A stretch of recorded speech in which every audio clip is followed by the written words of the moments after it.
Michel Villette. Bonjour Jean-Philippe Denis. Professeur émérite de sociologie à AgroParisTech.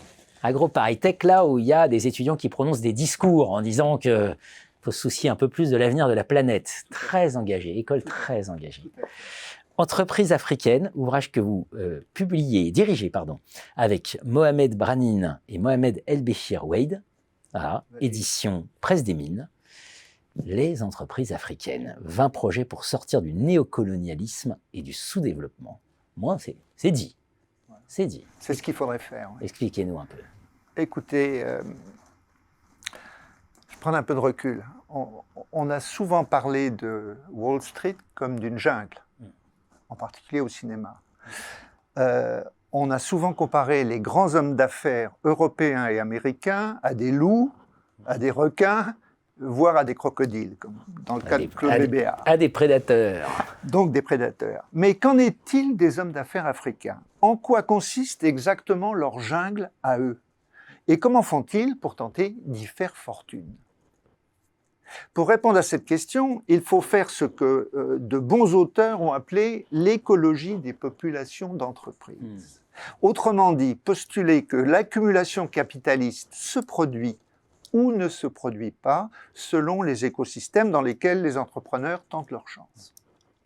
Ces écosystèmes d'entreprise sont connectés entre eux et hiérarchisés.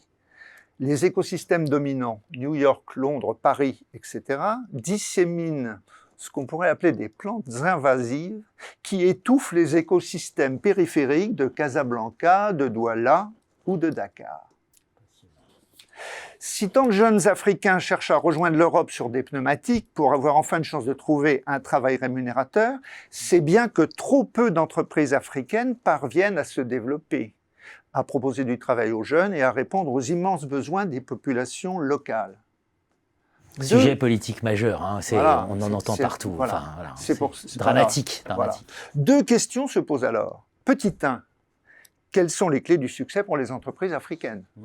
Petit 2, comment faire pour que ces entreprises se multiplient, croissent et prospèrent et viennent nourrir les écosystèmes économiques locaux?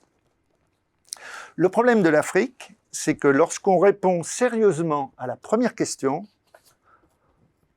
on explique pourquoi il n'y a pas de réponse à la seconde.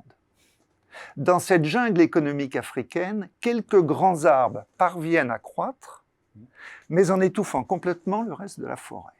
On observe bien quelques fortes et rapides accumulations de capital, mais le fameux effet de ruissellement ne se produit pas. C'est plutôt le contraire qu'on observe. On se trouve dans un cas extrême de ce que de nombreux auteurs ont décrit comme un capitalisme contre le marché. Grâce à un important financement de l'Union européenne, puisque le sujet est d'actualité, comme vous le dites, que je remercie au passage, toute une équipe de chercheurs en gestion, de sociologues, d'anthropologues et d'économistes ont tenté de répondre à la question « Quelles sont les clés du succès pour les entreprises africaines ?» Nous avons fait des études de cas, beaucoup d'études de cas. Nous avons fait des enquêtes de terrain avec les gens du pays, avec les gens qui travaillent dans les entreprises et en utilisant toutes les sources d'informations disponibles. La consigne que j'avais donnée aux chercheurs était de n'étudier que des entreprises rentables et en forte croissance, détenues majoritairement par des Africains. En d'autres termes, nous cherchions à étudier des success stories. Mais l'expérience a montré que les success stories africaines, si l'on met à part l'industrie minière d'exportation et le pétrole, sont fragiles et éphémères. Le chapitre 3 du bouquin raconte mes échanges avec le directeur général d'une entreprise de travaux publics. Dans la banlieue déglinguée d'une métropole africaine, je vois des engins de travaux publics vieillissants alignés les uns à côté des autres à l'arrêt. Un siège social sur plusieurs étages est complètement vide, pas un seul employé. Des tables à dessin à l'abandon et dans le bureau des comptables, de vieux classeurs poussiéreux qui traînent par terre. Il n'y a plus de travail. Que s'est-il passé? À la fin de la période coloniale, le fondateur, formé à l'INSA de Lyon, débute sa carrière comme fonctionnaire du ministère de l'Équipement de son pays. Grâce à de bonnes relations avec ses collègues et avec les gouvernants du moment, il obtient des contrats et loue puis rachète des engins de travaux publics à un patron français qui prend sa retraite. Okay. L'entreprise devient l'une des principales entreprises de travaux publics du pays. Tout va bien et son fils, formé lui aussi à l'INSA de Lyon, prend la succession. Et puis, le gouvernement change. Le jeune patron n'a plus les contacts, ni avec les gouvernants, ni avec les collègues de son père, qui eux aussi sont partis à la retraite.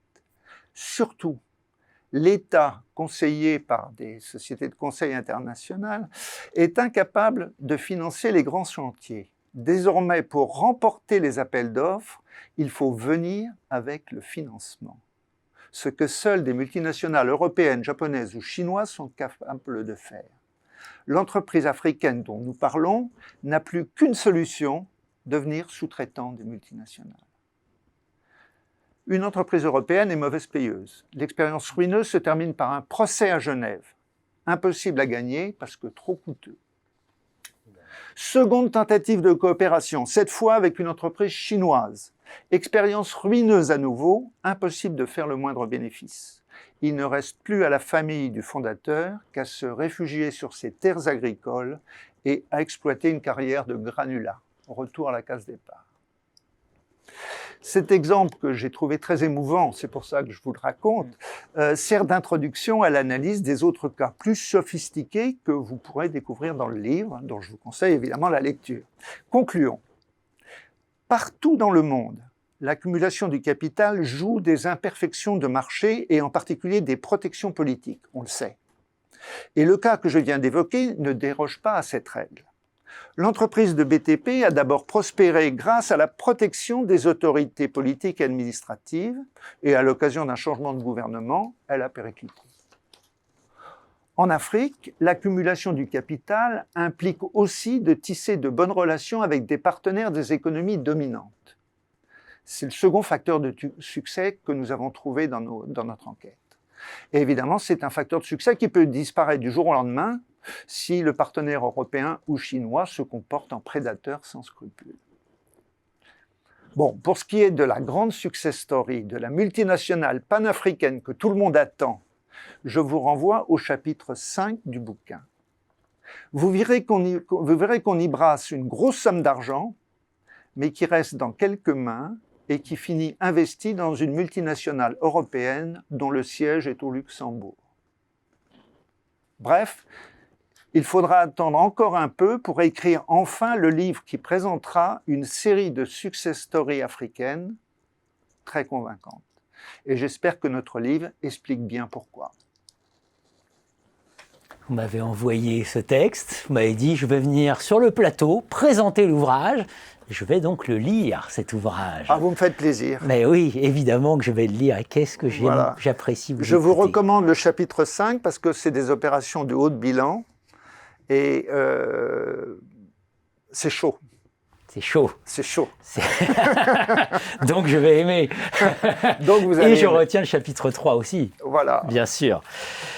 Entreprise africaine, 20 projets pour sortir du néocolonialisme et du sous-développement, sous la direction notamment de Michel Villette. Merci Michel, c'est aux éditions Presse des Mines.